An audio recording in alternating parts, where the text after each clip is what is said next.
con chó vào là cái quyền chả qua anh cho ra con nó quan đi nếu bà quyền phật lao ra quan đi để nếu quyền quả phật nó quan đi chắc khám quắc mình phải do mình bố bùn rùn chế phá lực nói được cái cửa ngay về tức là mình làm lót được cái trang thế quyền lại quen cái bên nào mà quan là cái bên nào mà bên nó cái cầm lưỡi chắn này kháng con mà đến nhá là thôi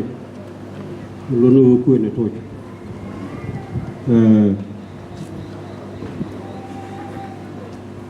khi học thì giờ đang ngoan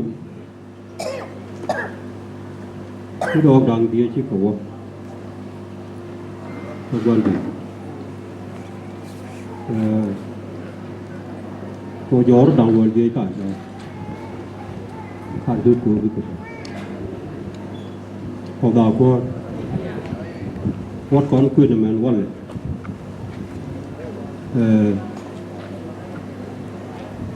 dân ta trên này mặt còn là quan điểm, thầm rồi đi dân, dân là dân cố quan.